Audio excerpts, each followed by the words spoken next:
Hello everybody, कैसे हैं आप? आई होप आप लोग अच्छे होंगे। दोस्तों, ये टॉपिक बड़ा ही इमोशनल है, थोड़ा सोशल भी है। और जब मैं इस वीडियो को बना रहा थोड़ी स्टडी भी की थी। और थोड़ा इमोशनल टच तो होता है, क्योंकि ये लगभग लगभग मास का विषय है। मतलब जितने भी एम्प्लॉयज़ हैं उनका विषय है। मैं भी खुद उसमें हूँ, तो मैंने ये जो थंबनेल लिखा है कि एक एम्प्लॉय हमेशा रोता रहता है। और रियली में बहुत ही इंटरेस्टिंग टॉपिक लगा मेरे को, क्योंकि अटैचमेंट तो है ही है। मैं खुद एक एम्प्लॉई हूँ। और कुछ दिनों पहले एक घटना हुई, जिससे मैं पर्सनल एक्सपीरियंस भी उसमें बताऊंगा।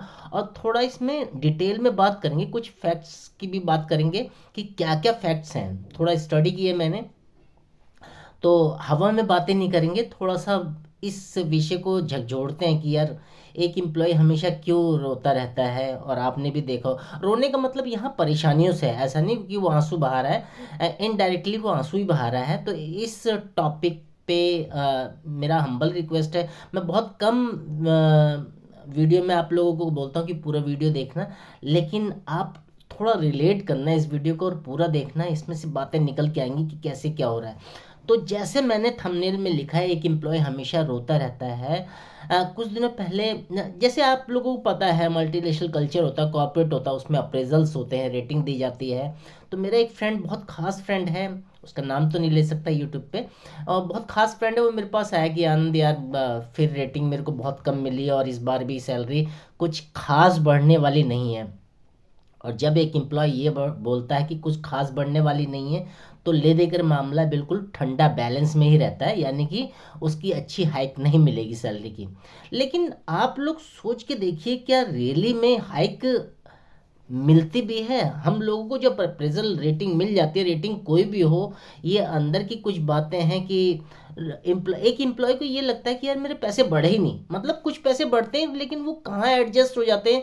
कंपनी कौन सी तरकीबें निकाल के वो एडजस्ट करती है, और कुछ महंगाई की दर इस हिसाब से बढ़ती जा रही है कि हम ले देकर हम उसी जगह पर रहेंगे।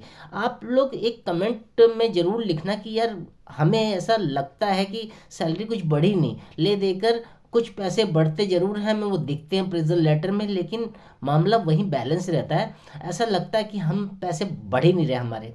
तो इसी के ऊपर मैंने बात की है कि एक एम्प्लॉय, इवन हम जब ब्रेक पे अपने जाते हैं, कॉर्पोरेट की बात कर रहा हूँ, मल्टीनेशनल कल्चर की बात कर रहा हूँ, जब हम इवन ब्रेक पे जाते हैं, तो हमेशा हर एम्प्लॉय को रोते हुए आप देखते हैं कि यार दिमाग खराब हो रहा है, पैसे बढ़ नहीं रहे, सोच रहा हूँ नौकरी छोड़ दूँ, इस बॉस ने दिमाग खराब कर रखा है। इस तरह की कुछ टर्म्स आपको सुनने को मिलती होगी। लेकिन क्या एक एम्प्लॉय नौकरी छोड़ पाता है? क्या इतनी परेशानियों के बावजूद वो ताउम्र नौकरी करता रहता है, उसी में परेशान होता था?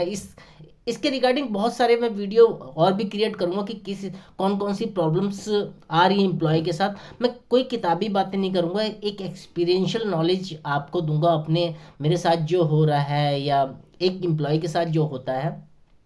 तो इसी को थोड़ा मैंने स्टडी करने की कोशिश की, थोड़ा पढ़ा, ब्लॉग वगैरह भी पढ़े और कुछ सेशन भी देखे। तो एक मैं सेशन देख रहा था, उसमें निकल के आया कि अ, जो जो सीईओ होते हैं कंपनी के, बहुत बड़े लोग होते हैं, जो एम्प्लॉय होते हैं, उनकी सैलरी में बहुत बड़ा फर्क होता है। अगर ग्लोबली देखा जाए, तो एक स्टडी मैंने पढ़ा था कि 160% एक सैलरी हाइक होती है एक सीईओ की, जो चीफ एग्जीक्यूटिव ऑफिसर होता है जो कंपनी का होता है, और जो एक एम्प्लॉय होता है उसकी 4% ही सैलरी बढ़ती है, ले देकर 4 से 5%। तो एक स्टडी ये है कि बहुत ख़राब सिचुएशन है एक एम्प्लॉय के लिए, तो बहुत ताज्जुब वाली स्थिति है। लेकिन एक बोला गया है, मैंने कुछ पॉइंट्स भी नोट कर रखे हैं ताकि वो डेटा मैं कोई गलत ना बोल दूं, कि जो टॉप, ये ग्लोबली डेटा मैंने बताया था 160% और 4% का। लेकिन जो ग्लोबली 1% लोग हैं दुनिया का, 40% वो दौलत पे कमांड करते हैं, मतलब पैसों पे कमांड करते हैं। और बाकी जो बचे हुए 50% हैं, वो जो 50% है उनके दुनिया का 2% पैसा इन्वॉल्व रह पाता है, उनके पास बहुत कम रेशो रहता है।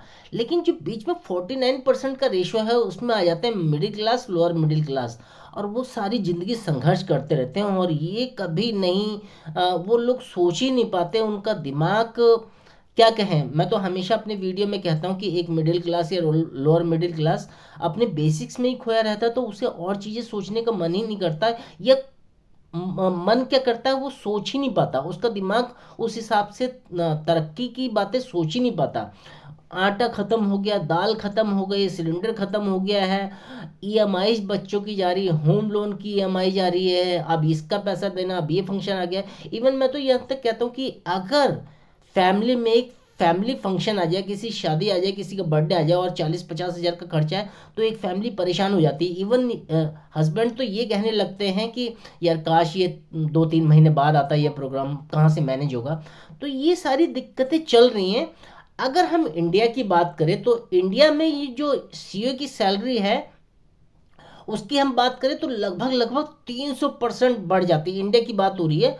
और अगर हम किसकी मतलब किसी बड़े वेंचर की बात करें तो वो लगभग लगभग ये 1000% का है। इवन मैकडोनल्ड्स की अगर उसकी बात की जाए तो 1000% का ये डिफरेंस देखा जाता है। तो इतना डिफरेंशिएशन क्यों है?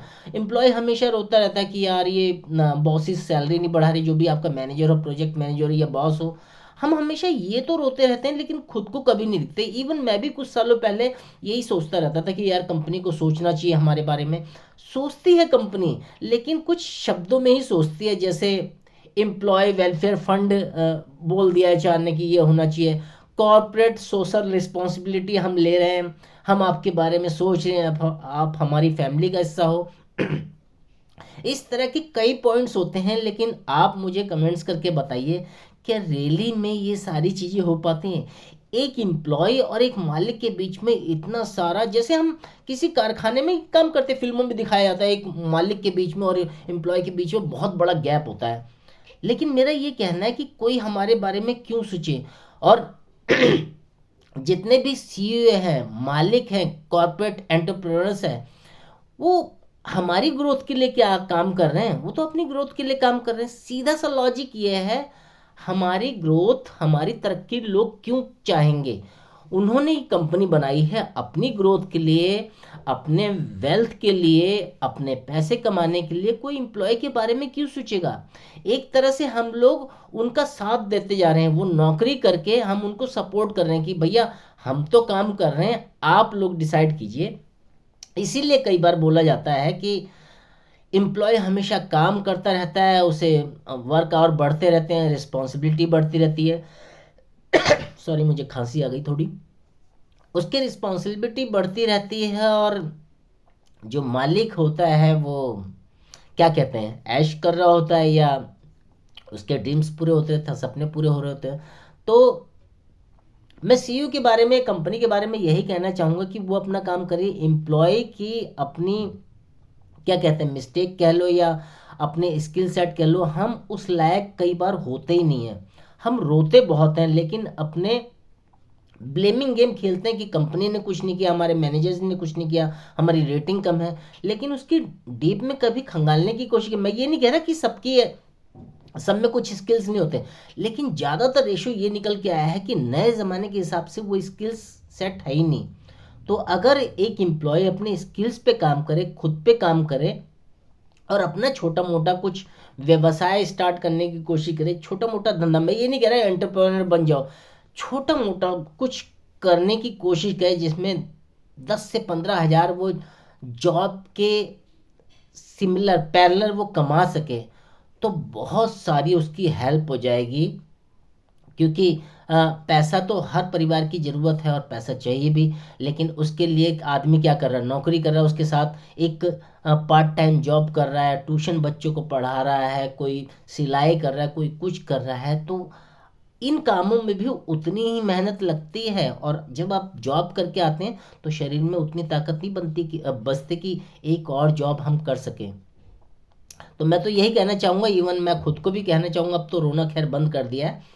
आ, किसी के सामने रोना बंद करो और अपने को कैपेबल थोड़ा बनाओ। ये बातें कह सुनने में तो बहुत अच्छी लग रही है, लेकिन रियली में ऐसा हो सकता है। अपनी स्किल सेट पे काम करें, कोई एक दो स्किल सीख सकते हैं, कितनी सारी डिजिटल स्किल्स आ गई हैं, आप वो सीख सकते हैं, और कोई काम स्टार्ट करें। और आपको अगर लगता है मेरे से बात करके कुछ समस्या का हल हो सकता है। तो मैंने डिस्क्रिप्शन बॉक्स में एक लिंक दे रखा, आप उसमें कुछ डिटेल भर के मेरे से एक सेशन कनेक्ट कर सकते हैं जूम पे और मुझसे बात कर सकते हैं कि सर आप जो कह रहे हैं वो ठीक है, बिल्कुल सही है, लेकिन इसके सॉल्यूशन क्या क्या हो सकते हैं। मैं सॉल्यूशन देखिए वीडियो में तो नहीं बता सकता, लेकिन आप मुझसे बात कर सकते हैं। एक सेशन सेट कर सकते हैं, 30 मिनट का होगा, फ्री ऑफ कॉस्ट होगा। उससे कोई, इसके लिए मैं कोई चार्जेस नहीं ले रहा, लेकिन वहाँ से हम बात कर सकते हैं कि कैसे कोई और काम हम कर सकते हैं। इवन सोचने का काम तो करें कि हम कैसे अपनी जॉब के साथ साथ ये कर सकते हैं। क्योंकि दोस्तों मैं आपको एक कड़वा सच बता देता हूँ, आगे की स्थिति बहुत ख़राब होने वाली है। जितना कंपटीशन आता जा रहा है, जितना डिजिटलाइजेशन होता जा रहा है, ये एआई आ रहा है, मेटा आ रहा है, आर्टिफिशियल इंटेलिजेंस, लोग ये कहने लगे कि अब लोगों की नौकरियां जा रही हैं। और इवन कोरोना के बाद हमने देखा भी है कितनी बड़ी प्रॉब्लम हो गई है, चाहे वो सैलरी की बात करें, यानी कि एम्प्लॉयज़ की बात करें या किसी बिजनेस की बात करें।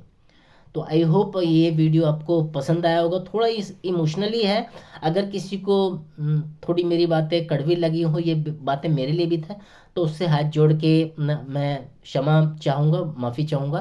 क्योंकि सच्ची बातें हमेशा कड़वी होती हैं। तो आप अगर कमेंट्स बॉक्स में इस वीडियो से रिलेट करते हो तो कमेंट्स बॉक्स में अपने विचार रखें, कमेंट्स करें मुझे कि हाँ सर आप सही कह रहे हो। इसमें एक एक जो भी इम्प्लॉयज़ की प्रॉब्लम जो आप महसूस करते हो वो मुझे लिख सकते हैं कि उन पे भी मैं वीडियो बनाऊं आगे चल के, तो कई लोगों को हेल्प हो जाएगी। क्योंकि इस नज़रिए से हमने कभी सोचा नहीं, हम हमेशा कंपनी को ब्लेम करते रहते हैं। यार ठीक है, कंपनी ने अपना काम नहीं किया, वो तो ये बोलती है कि आपको अगर नहीं मिल रहा तो दूसरी जगह चले जाओ, कंपनी का जवाब हमेशा ये रहता है। लेकिन हमें अपने स्किल्स पे काम करना पड़ेगा और आगे बढ़ना पड़ेगा। तो थैंक यू सो मच। अगर ये वीडियो पसंद आया तो ज़्यादा से ज़्यादा इसे शेयर करना अपने फ्रेंड सर्कल में, और मेरे चैनल्स को सब्सक्राइब करना और बेल आइकन को हिट करना मत भूलना। क्योंकि ऐसे ही इंसाइटफुल कंटेंट मैं आगे आपके सपोर्ट से बनाता रहूँगा।